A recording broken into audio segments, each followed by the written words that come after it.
There's new hope for autism patients. Up next on Comcast Newsmakers. Bringing you the news and information you need from the people making a difference. This is Comcast Newsmakers. Hi, everybody. Welcome back to our show. According to the Autism Society of America, 1 to 1.5 million Americans have autism. Here to discuss a therapy that's giving patients positive results is this hour's newsmaker, Hope Fine, Clinical Director at the South Florida Center for HOPE. Hope, and welcome to our show.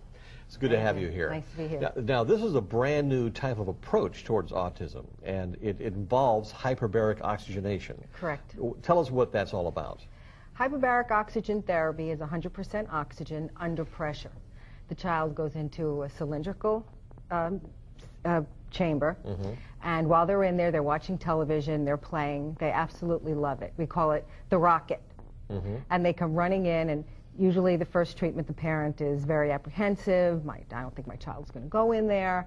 And they go in there, and they love it, and the parent is amazed. And while they're in there, they're breathing 100% oxygen. Why is this making a difference in autism? The studies are showing that these children have chronic inflammation of the brain.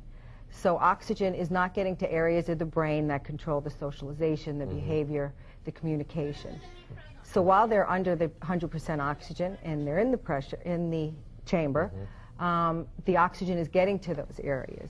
Now, we have an example on the screen right now of one of the patients going in there. The results have been very positive, I guess. Unbelievable. Really? Yes. Has this changed the way people are looking at treating autism? Well, it is one treatment for autism. You know, it's a multifactional disease. They still need to have behavior therapy. They still may need some occupational therapy. They may need a special diet. But this is part of the puzzle, and it's the biggest part of the puzzle.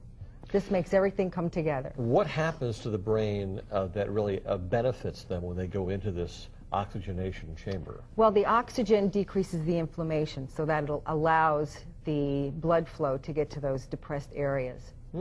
And you see results on an ongoing basis. How long do they stay into this chamber, by the way? They're in there about an hour and 15 minutes. Really? And yes. How many times a week?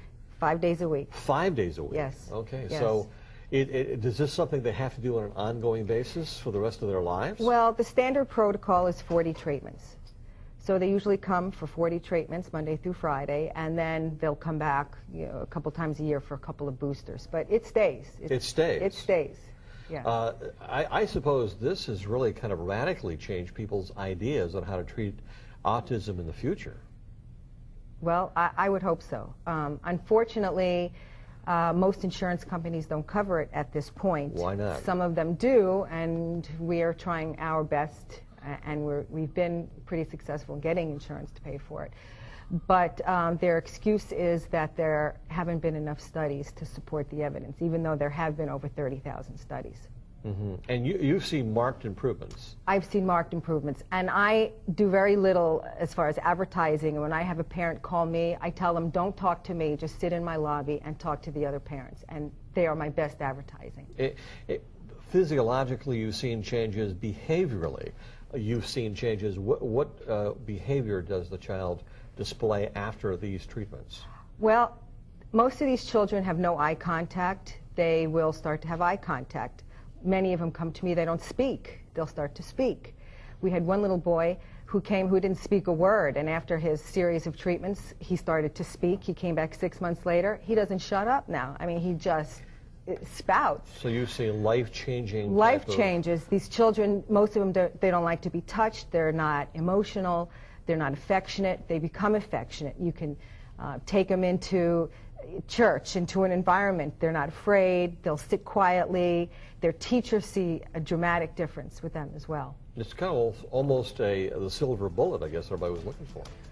Well, I think so, yeah. Part of the puzzle. Yeah, it's a big part of the puzzle. Thanks very much. This hour's newsmaker has been Hope Fine discussing hyperbaric oxygen therapy for autism patients. I'm Spiro Canton. Thank you for joining us.